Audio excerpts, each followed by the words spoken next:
Anyway, this person asked me to give you some sort of inspirational video. So, let me try that. Although hindi ko alam kung gaano ka super inspirational ako personally. But we'll try. Alam niyo yung minsan nagpaplano kayo sa buhay na, ito yung gagawin ko, ito yung mga sasabihin ko, ito yung mga gagawin ko pagdating ko sa ganitong age, blah blah blah blah blah. And it's great. It's great na meron kayong mga plano para sa buhay nyo. Pero, let me tell you something, life will get in the way. It does that. Favorite niyang manira ng mga plano sa buhay. And you know what? At first, you're gonna be so bummed out about it. Teka, nasan na yung isang pair dito? Wala kang magagawa eh. If it's already happened, life fucks you up. Ang mentality mo lang is kailangan mo lang isipin na that's all it is. It is what it is, that's all it is. You have options, okay? You have options to either, one, umiyak ka, like, cower, pumunta ka sa gilid ng kwarto mo at mangingiyak ka, feel your emotions and shit. Or two, you accept everything that happened to you and just move on. No matter gaano kahirap, diba? No matter gaano kakahirap na i-lift yung sarili mo up again after everything that's happened to you, you move on, you gotta do it. Kasi sa totoo lang, if you choose yung una kong sinabi na option, walang mangyayari eh, di ba? Parang, okay, nangyari, mangingiyak ako, what do you want me to do about it? This, by the way, is isa sa mga favorite kong socks. This is iconic, not sponsored. It's either you talk about it, or you write it down, or, alam mo yun, just feel your emotions. Huwag mong i-cock-block yung sarili mo.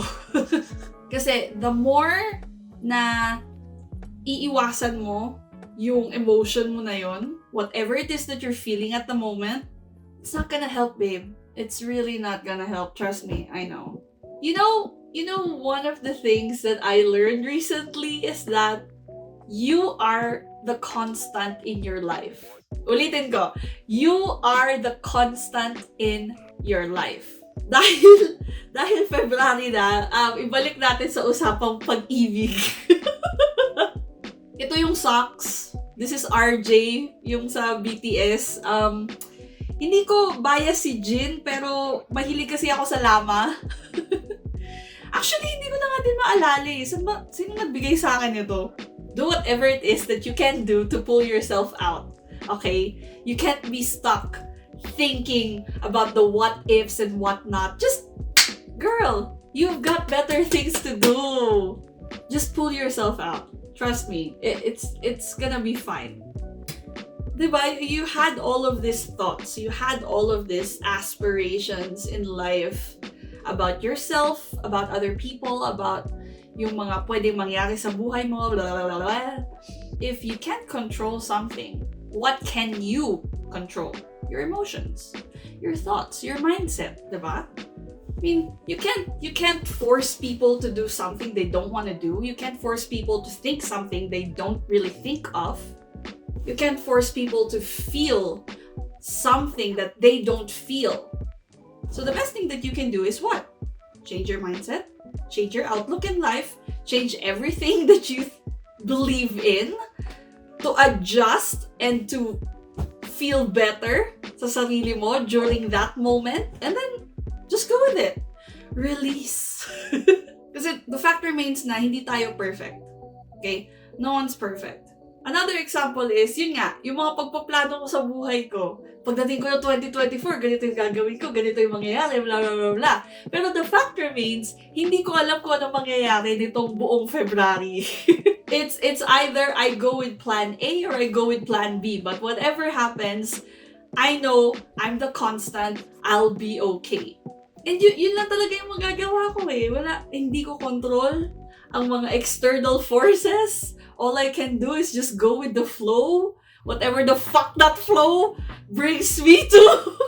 Ayun nga, kausapin nyo yung parents nyo or your found family, anyone who you feel comfortable with sharing whatever it is that's going on in your life. Tell them everything. Don't talk to people, talk with them. Okay? There's a huge difference between talking to a person and talking with a person. Ang dami sa atin ang gusto lang mag-react. So, you're in a conversation, you're in a communicative state, pero yung kausap mo is more on reacting to what you're saying rather than understanding where you're coming from. Alam niyo yun, yung basic comprehension. As I was saying, when you're talking, kapag nakikipag-usap ka sa mga kaibigan mo or sa ibang tao, or alam mo yun, you're just letting go of the burdens of your life or whatever. You have to learn to, number one, not be a reactive receiver. Number two, listen. So, be someone who is a good listener. Like, you don't really need to reply every time na magsasalita yung kausap mo. You just need to listen. And then kung meron ka talagang valuable na sasabihin or valuable na idadagdag dun sa conversation, dun sa communication nyo, then ask. Talk. Pero kung wala ka naman palang sasabihin at reaction lang yung gagawin mo, it's like, don't. Hindi ka nakakatulong. Understand that in life, you and I have options. Ganito kasi yan. Minsan, parang so I think, marami sa atin na when we are in that sort of situation where we feel like parang walang makakaintindi, everyone's just,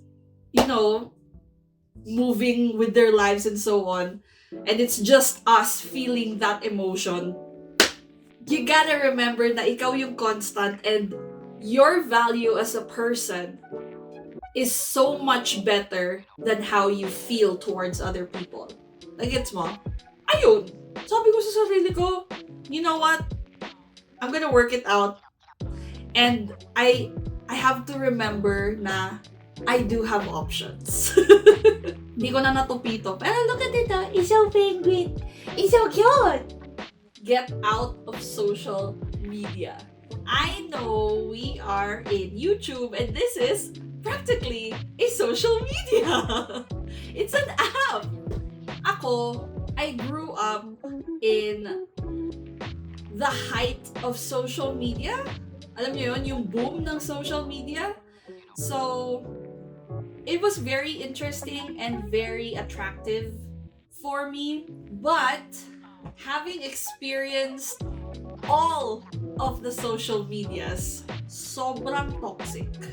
And kung palagi kang chronically, you're always online, and you're just going to, you're saying na, hindi, nagsuscroll lang po ako, gusto ko lang magtingin-tingin. Is that valuable? Is that going to help you in any way, personally? I mean, you're just out there liking photos, you're just out there posting for content, pero anong value nun para sa ibang tao? Ayun nga, there are still people kasi na nandun lang sila sa social media to guard and maghintay for someone to slip up.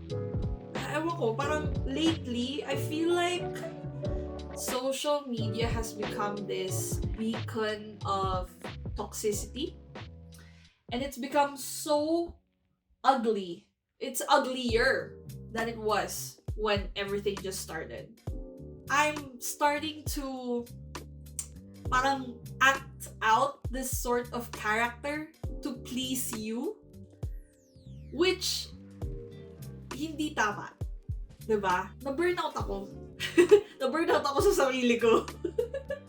If it's no longer good for me, mentally and emotionally, why stick around? So that's what I did. Sabi ko, you know what? Fuck it. I'm going to deactivate this Instagram thing. Pero na-realize ko, originally, dapat talaga i-delete ko yung Instagram ko. Pero na-realize ko kasi na wait lang, yung iba kong mga business, yung ibang mga connections ko is nandun. So, sabi ko sa kanila, pag-usap tayo sa email. Balik tayo sa email era.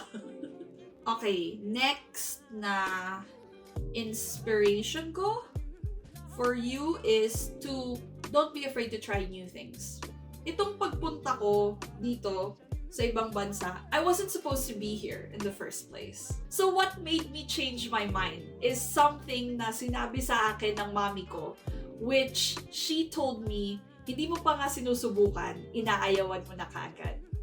I don't know if you know this channel, they're called Yes Theory. So they're also here on YouTube. And what they do is, they always say yes to exploring things, to going to new places, to meeting new people. Naano ko sila, nung napapanood ko sila, and yun nga, naisip ko din sila during that moment that we're having this conversation about moving and living away from where I grew up in. Sabi ko, parang, yeah, that makes sense. Diba? If I stay in one place, I'm just going to be stuck there. Basically, parang yun nga, wala na akong, I'm on a dead end. My dead end life. And I said, you know what, let's do this. Let's try it. Fuck it. And alam mo, natakot din ako nung una.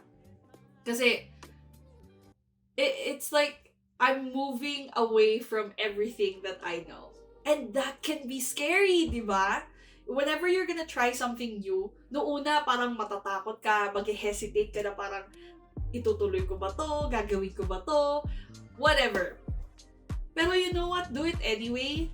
Kasi once you get out of that threshold, yung fear mo, di ba? Kasi yung self-doubt, yung fear, ano pa ba to? Yung mga naiisip mo na, paano kung hindi ko pala kayang gawin? Paano kung ganito, I'm just gonna be a disappointment or whatever. You haven't tried it. So go try it!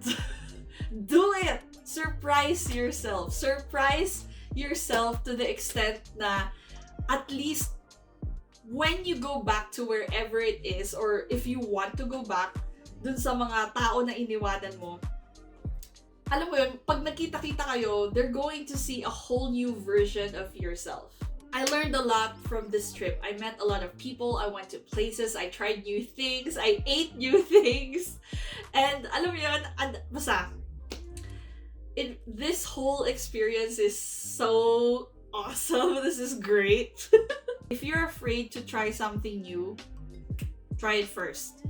And if you feel like, alam mo yun, hindi talaga siya para sa'yo, dip out. One of my original statements kanina na you have options, okay? You have options. You have an option to pursue something. You have an option to like turn away from something. And then you have another option of going back to where you were. To where you're comfortable with. At saka another inspiring thing that I can say is, don't listen to what other people are saying about you. Sabi nga nung grandmother ni Barbie dun sa Barbie Diaries na movie, what other people are saying about you is none of your business. Na-engrain sa utak ko yung mindset na yun. They're talking behind your back for a reason. They're behind you.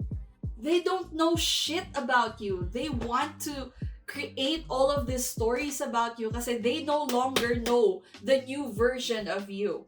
It's amazing how people assume things immediately without knowing the whole context of things. So pabayaan mo lang sila. Ganun talaga tayo mga stars. We shine so bright that other people find it so intimidating. Okay, next inspiring quote from yours truly. Yung mga, I mean, in terms of material things, you don't really need them. You don't. So, all I'm saying is, dati, nung nasa Philippines ako, I had this privileged shit going on. Kasi, I'm surrounded with privileged shit! Moving out of the Philippines and moving here Na yung mga tingin ko before na kailangan ko sa buhay, like, ewan ko, basta whatever it is that I'm seeing online, it's a product of marketing. It's an effective marketing strategy para bumili ako ng mga bagay na hindi ko naman talaga kailangan. Hindi mo kailangan ng mga superficial luxury items and whatever in terms of survival. Okay, now let's talk about security. You as a secured person, kailangan mong alamin kung sino ka talaga. Age of social media, everyone's seeing everyone. The good, the bad, the crazy, the lonely, the sad, the whatever. You make your aesthetics your personality. So, kung hindi ka secure na tao at magpapa-apekto ka dun sa mga nakikita mo, dun sa mga naririnig mo, dun sa mga vibes at mga kung ano-anong mga kebel ng mga tao, it's gonna be easy for a lot of people and a lot of feelings to touch you. Kailangan mong kilalanin yung sarili mo. Kailangan mong i-identify sino ka ba talaga. Talagang i-ingrain mo sa sarili mo na ito ako, this is who I am, I'm not gonna whatever it is that you guys are projecting on me, I'm a secured person. No, you're not going to step on my boundaries. You have different versions of yourself that a lot of people have no idea anymore. At some point, yung mga kaklase mo or kaibigan mo nung grade school ka, they don't know the version of you right now. Okay? Bakit? Kasi people change. We all grow up at some point.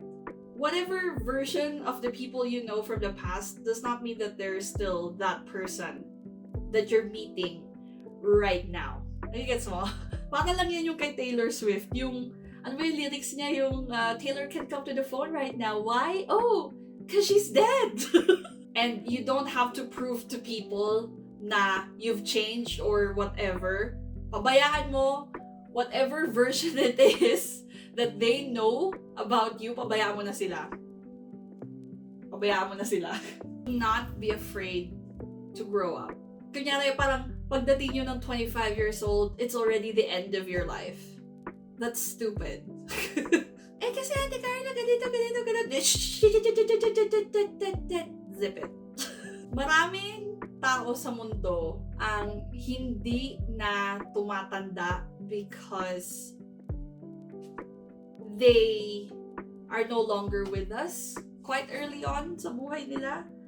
They won't be able to experience the things that you're currently experiencing. They won't get to know the people that maybe they would have known if they're still here with us. Your life does not end after graduation. Your life does not end after you're 25. Your life and experiences does not end. And your opportunities do not end when you turn a certain age. There's always going to be room for big opportunities. If one door closes sa'yo, if you get rejected, if you get like the door was slammed in your face, may bintana. Find a way. Okay, there's always a way. It may not be the same door that you want, but heck, maybe mas maganda yung window, di ba? At least yung window may view. If you say no to opportunities, walang mangyayari sa'yo. Yun nga, which goes to yung una ko sinabi na you have to try things. You have to learn to try new things, or otherwise, you're gonna miss out on a lot of things. So keep your options open. You have options. Just as I have options. I always have options. I'm not saying always say yes to opportunities, okay? Siyempre, pipiliin mo din, isa-scan mo din, titignan mo din kung, wait lang, does this work? Is this good for me? Anong magiging value na to? Anong magiging investment nito para sa akin? Yeah, you catch my drift. take care of yourself. Kasi nga, ulit, again, with the constant, ikaw lang ang constant sa buhay mo. Sino yung kasama mo kapag umiiyak ka? Sino yung kasama mo kapag tumatawa ka? Sino yung kasama mo kapag mag-isa ka? Yourself. And God. But that's a different thing. So, ayun. Take care of yourself. Look out for yourself. Know your value. Know your investments in life. Know your liabilities. Know your options, and don't settle for less. Just know that you are allowed to have fun. You are allowed to be happy. Hindi mo, what do you call that? Yung pasan? Tama ba? Basta, you don't have to carry the whole world on your back. You're not Atlas, okay? Meron at merong mga tao na makakatulong sa'yo. And do not be afraid to ask questions and reach out. Whatever it is that you're thinking about people na, madami ng masasamang tao, hindi ko kayo lahat mapagkakatiwalaan, blah, blah, blah, blah, blah. Maybe that's true. Maybe there are people like that. I mean, sure, meron talaga mga masasamang tao sa mundo. Hindi na natin matatanggal yun. It's only a portion of those people. Mas marami pa rin ang mga taong makakatulong sa'yo, makakaintindi sa'yo, magmamahal sa'yo, and maiintindihan ka. Basta, hindi ka mag-isa. You're not alone in whatever battle it is that you're currently in, whatever situation it is that you're in. You're not alone. All you need to do is find or be found by these people na iintindi sa'yo, na mamahalin ka, na aalagaan ka how you wanted to be loved and appreciated and encouraged and alam mo yon, everything, all the fruity stuff that you want. Teka, February. Ano bang, okay, love. Oh. Ano ba yung sabi dun sa The Perks of Being a Wallflower? We accept the love that we think we deserve. Here's the thing. When you're looking for a romantic partner, if you think na you don't deserve to be loved, that's not true. If you think that you're gonna fuck things up, that's not true. You're not going to fuck things up. Not unless yun talaga yung intention mo. Where am I going with this? Going back dun nga dun sa security and sa getting to know yourself and whatever, your options and whatnot.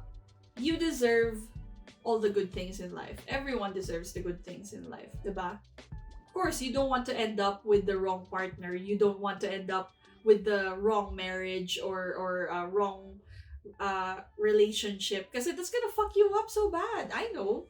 Do what you want to do with your life. It's your choice. You have your own choice. Pero, just know this. Life and people will not stop for you. They will not wait for you. Things will happen. Kasi lahat tayo may kanya-kanyang buhay. And it's going to move forward. So, do not linger to whatever situation you are in or whatever mindset that you're in. Sometimes you have to move fast. Kasi once na nawala na sa'yo yung tao na yon, hindi na siya babalik. And maybe that's good. Maybe that's good na hindi na siya babalik sa buhay mo. Either way, you made a decision.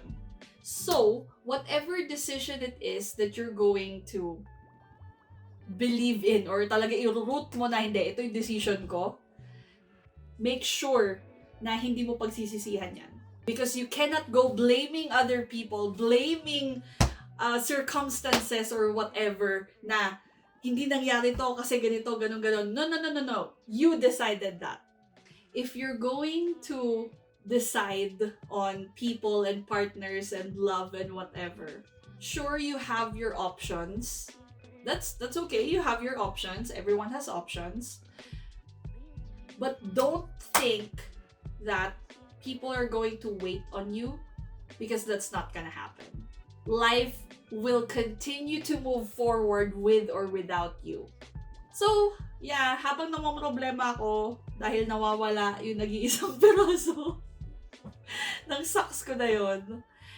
There you go. I hope may natutunan kayo or may na-pick up kayo sa anumang sinabi ko dito sa video na to. Sa totoo lang, we're just hanging out.